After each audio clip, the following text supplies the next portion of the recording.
Hi to society, welcome back to the Antisocial Planet. Today we're getting to some more Tower of God anime, and I'm excited because we're finally getting into, I think, the real stuff of this series and like how the tower actually works, right? We've had a lot of setting up stuff, setting up Bum and his relationship with Rachel, introducing a bunch of the characters, introducing the progression of the tower and regulars versus irregulars and Shinsu and what rankers are. There's so much that is being built the foundation of what this series is and how it's going to function, right? So I am looking forward to us getting into finally getting to see the real stories of this show, this webtoon, and getting to see the tests and see these characters like in action of how they operate in doing tests and how they work in teams together, because we have their teams put together in the last episode as well. So I'm so excited to get to see so many of these stories again with the fresh perspective of someone who has already just gone through this season through the webtoon. So let's get into the episode.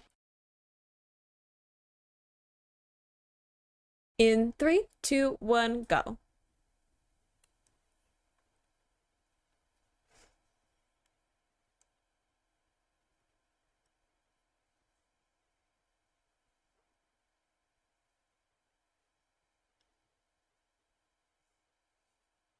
I do think it's interesting too that in the opener we have all of these images of like the sky, nature, when like they really don't spend that much time outside in this season because they're kind of just like in Evankel's realm,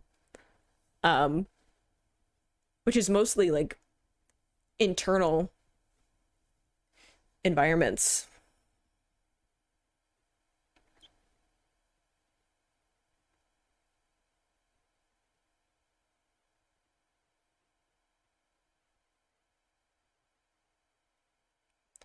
Also, in the one panel where we have Bomb like in front of the like red moon, he isn't centered.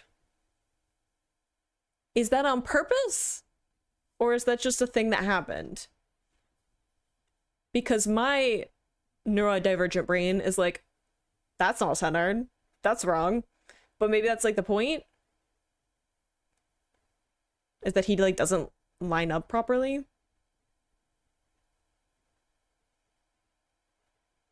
Ooh, that's a cool effect.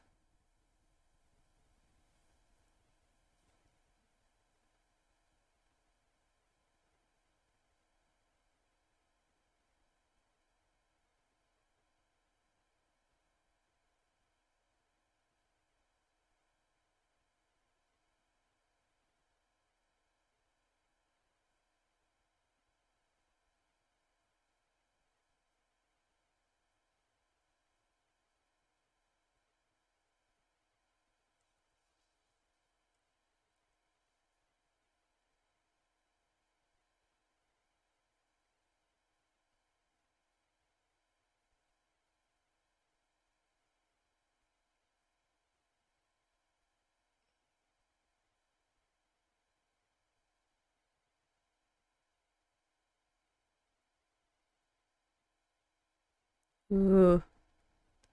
That stark shift between like flashback and then sky. Ooh, and then having Bomb be like reflected in his eyes. Symbolism!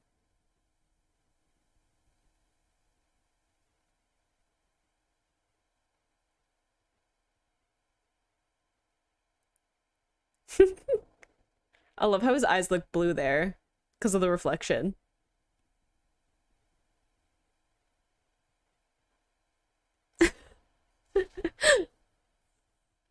I think he just like doesn't even care that he's being called things.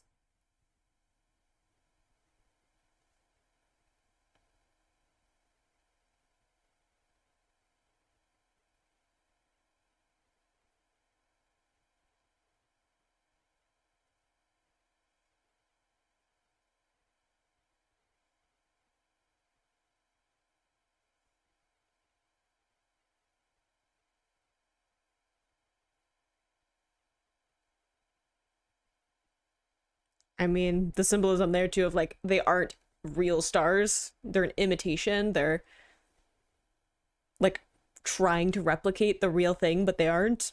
And associating that with Rachel, I'm just saying.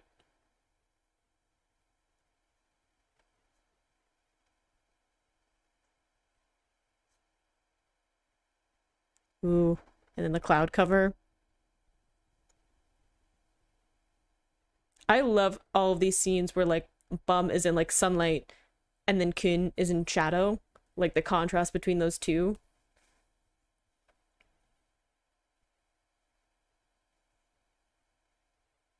Look, I feel like him being like, I mistrust people because of my own experiences. Trust him. I mean, trust him with very specific things.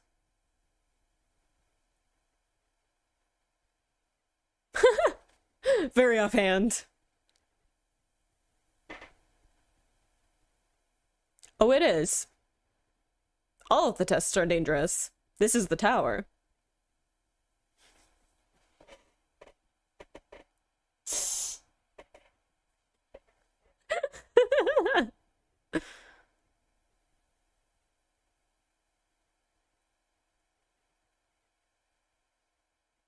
Oh, I remember you. You're creepy.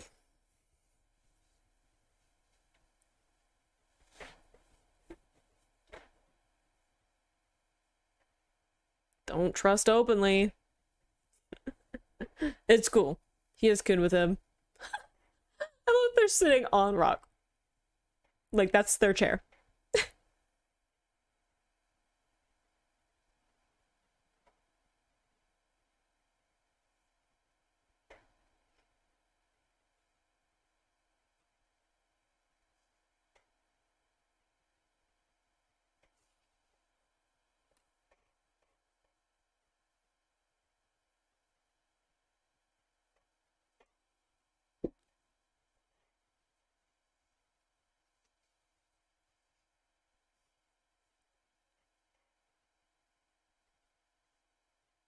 But why?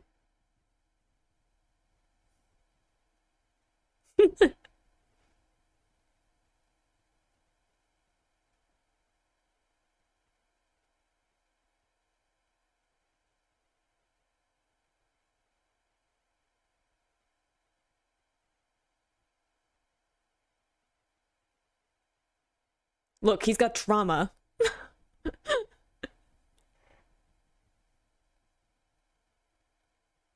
Do not talk to him about that. Yeah.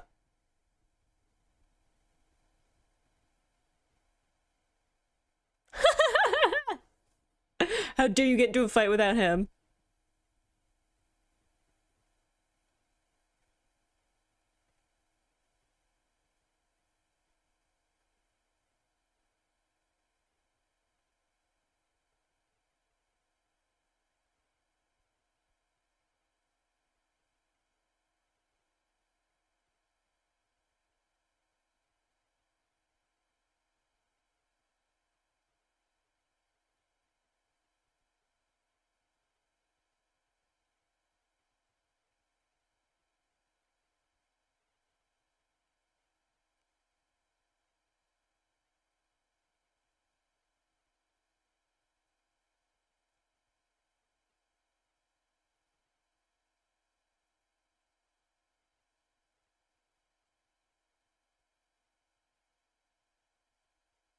Mm-hmm.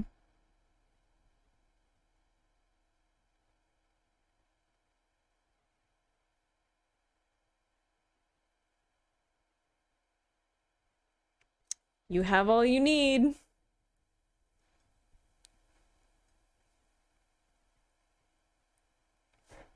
Again, no one said the tower was fair. If you're supposed to be in the tower, you have what you need.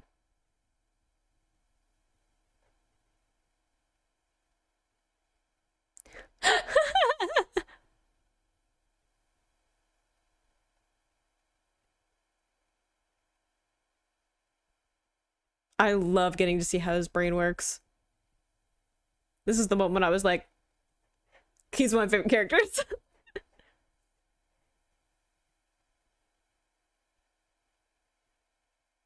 Look at Rock's literally climbing the walls.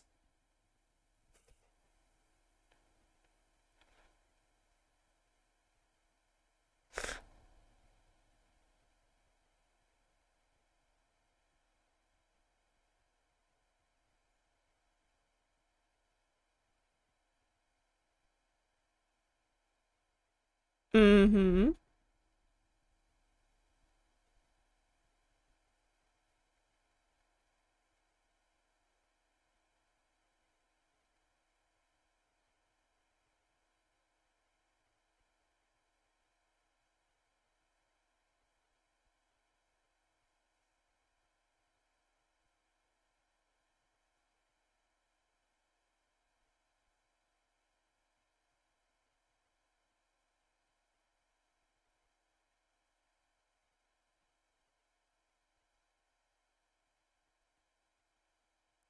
Ooh.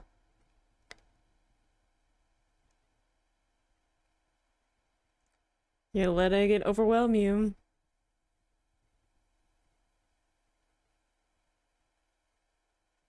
I love the rain effect.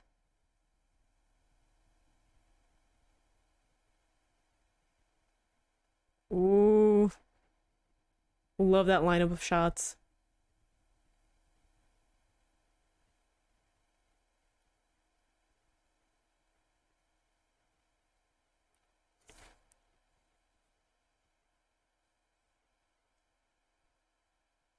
To pass within the first 5 minutes.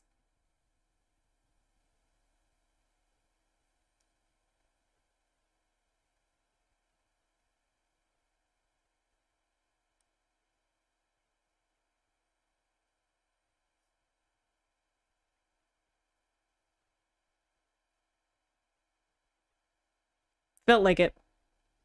Yep. I do love the contrast there of like it really shows you the dynamic between Khun and Rock of like Khun thinks through everything, every possible angle, takes in all the information and organizes it. Rock instinct, pure instinct, and just goes for it.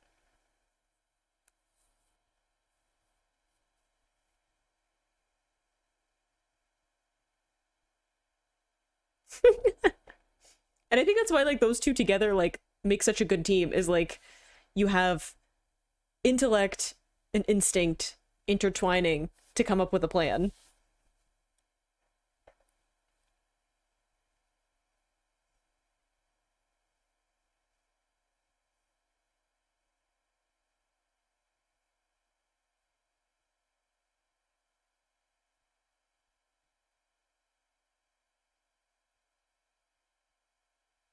Yep.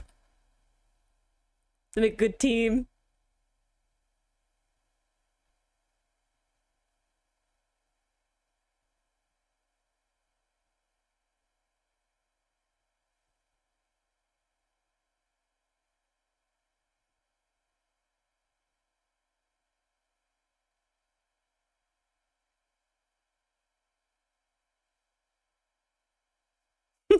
True. No arguments here.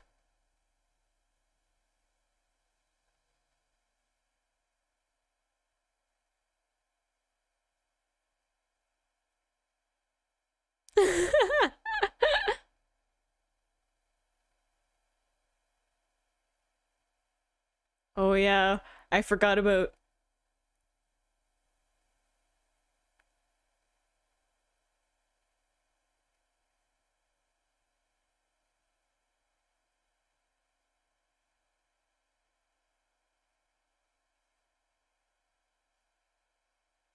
Yup. I love that port too. I was like, oh, that was like the moment when I was like, Subitsu has like he's a contender. Like he has this kind of ridiculous way of presenting himself, but there's way more to him than it seems.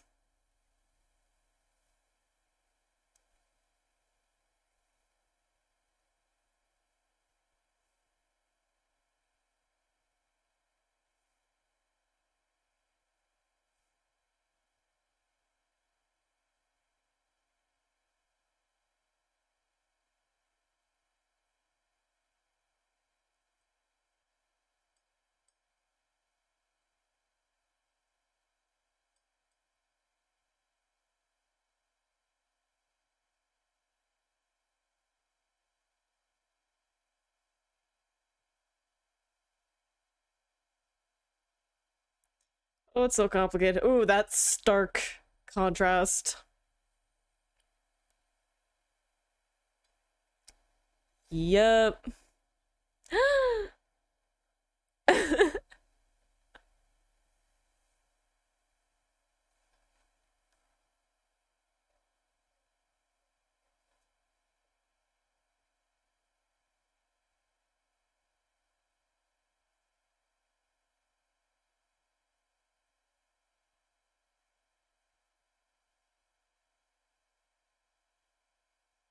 It's complicated.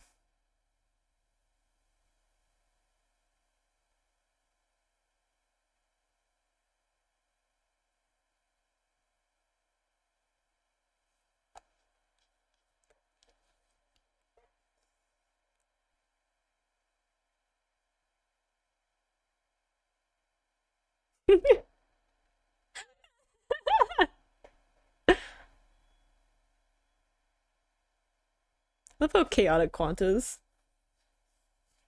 Are you a genius? There's lots of people throwing around the word genius in this episode. I love all the advertising.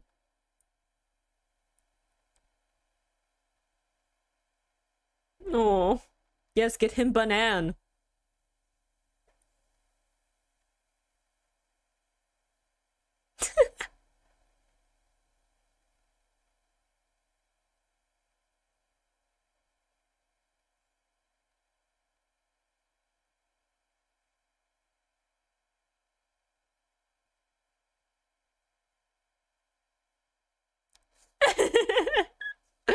Yes, put respect on his name.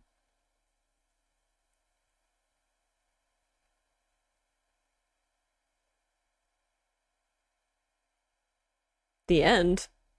Is there an end? I don't know. Seems like there'll never be an end.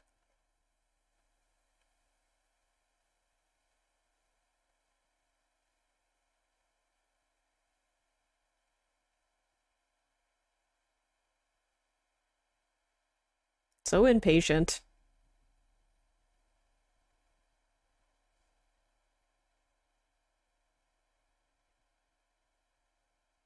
Never trust a bonus test.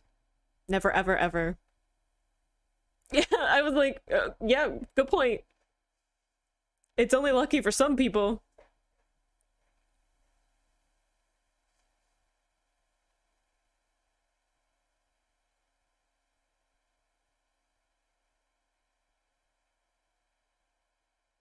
That gets everyone's attention.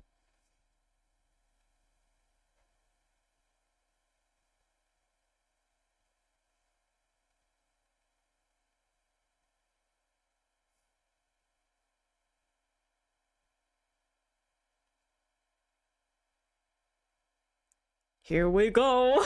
This is where things get complicated.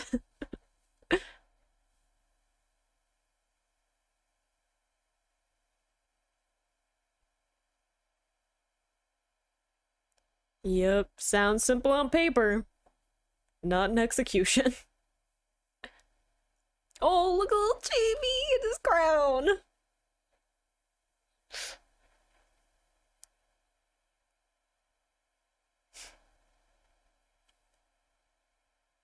Thank you for the enactment.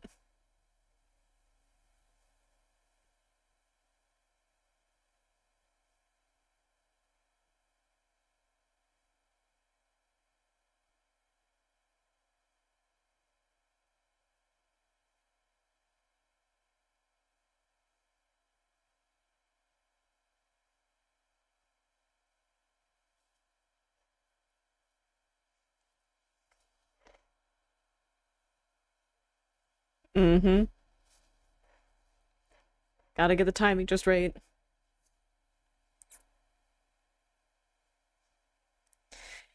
Oh dear. Your reasons are that Quant let the rest of them be slaughtered.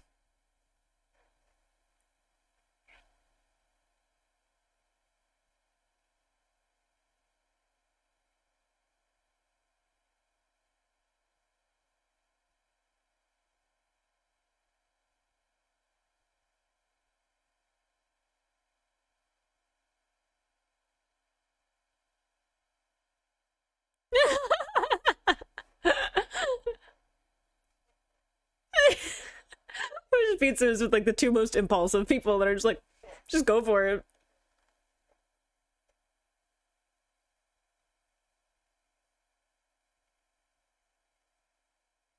I love the confidence though of that team.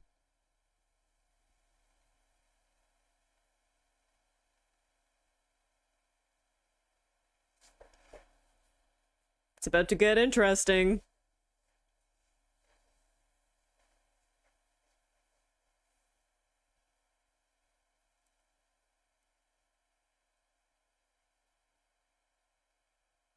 I love how they're just like, yeah, go for it.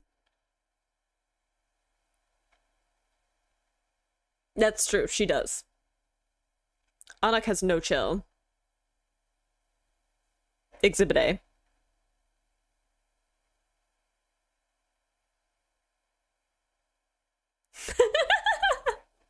The way he's clapping.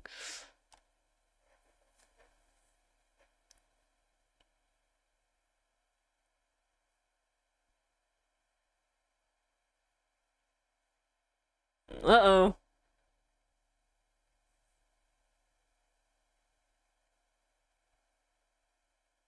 I mean, basically did. Did you just punch her in the ear? Come on.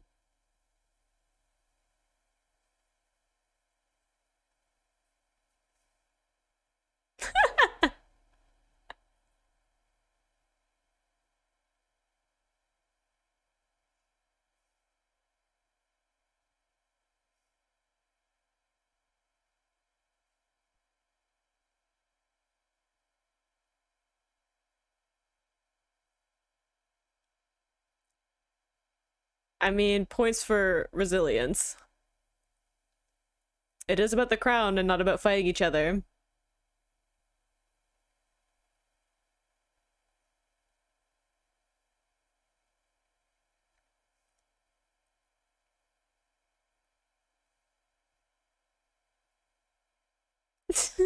I love that Rock is just like unfazed.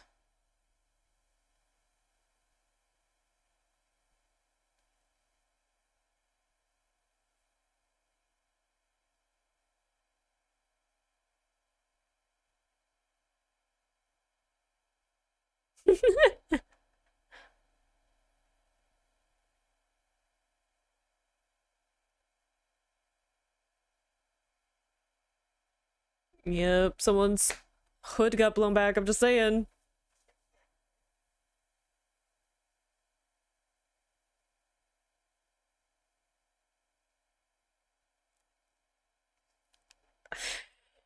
My body's starting to get tense, even though I know it's about to happen. I always find it interesting to get to the third episode of an anime, and I know that in years gone by with anime, there was of course the 3-episode rule where us anime watchers would watch something for the first 3 episodes, and that would dictate whether or not we were going to continue to watch something. I don't know how much of that still applies given streaming and binging series now. Even though I know that a lot of anime still gets released weekly, I know that a lot of people end up just binging series. I tend to be one of them because I can't wait that long in between episodes, honestly. I gotta watch them in a much smaller time frame than going week to week, but I don't know how much of that really applies now. But for me anyway, I do like to get to a 3rd episode, not necessarily to decide whether or not I'm going to continue to watch a series, but because I know that by the time we get to the 3rd episode, they've already established a bunch of the world building and the characters. The foundation is laid, and we get to actually get into some of the plot progression, right? And I think that it's really interesting with Tower of God, with this particular plot line, to have Rachel reintroduced to the story so early on. I remember reading through the webtoon and going, oh, obviously we're gonna be going for a while before Rachel is part of the story in any way, because that's the main motivation for a protagonist, is to find this person. And lots of other shonens and adventure stories where they're trying to find someone specific, it takes a while before we have any inkling of where that person actually is, right? I think of Hunter x Hunter, right? Like, how long did Gon like travel around before getting anywhere near where his father actually was, right? So a lot of the time I'm expecting to have this long journey before we interact with that person, and then having Rachel appear so early on in the story, I think is such an interesting switch on those expectations, because it isn't really about finding Rachel and like where she is. It's deconstructing the relationship that Baum specifically has with his idea of who Rachel is, right? It's this difference between reality and expectation, and like how we can deify people or villainize people, right? Even in this episode where we had Khun going through his own experiences with betrayal and not being able to trust people that he did trust, and how that has ruined the foundation of how he builds his relationships. It's him both basically deifying this person to be like, oh, they are important enough for me to build them up into this almost flawless person, and then to have that image torn down through that betrayal. It has had the counter effect of everyone is an enemy until proven otherwise, right? Everyone is untrustworthy until proven otherwise. It's about this breaking down of that black and white, this or that mentality.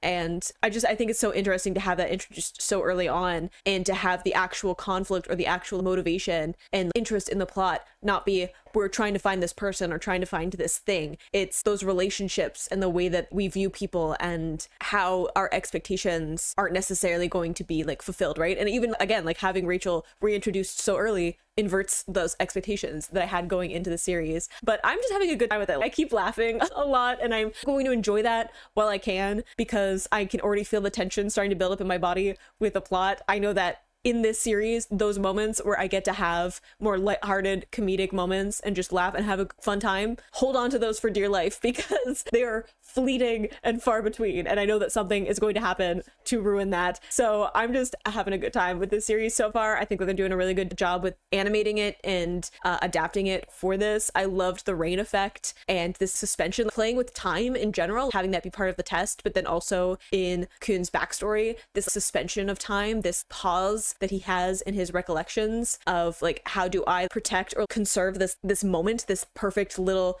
encapsulated thing that I want to not be ruined by outside forces or the passage of time. And I think that that's such a good metaphor of like how he sees Baum at this point, is like, how can I encapsulate him and keep him closed off from everything and protect that by not letting outside forces and time infect who Baum is and like his innocence and optimism. So I think that's a really cool visual to incorporate into who Khun is, and like how he sees the world and how he views things that are important to him, is very much this like, how do I stash it away and like, keep it safe and tucked away? Like even him having the bag is like, how does he like scavenge things away so that other people and things and events can't infect this thing that he holds precious to him. I'm having a great time so far, and I hope you enjoyed watching that along with me. Click this place to go and see my previous reactions, or you can subscribe to me next time I post a Tower of God reaction. I will see you in the next video. Bye.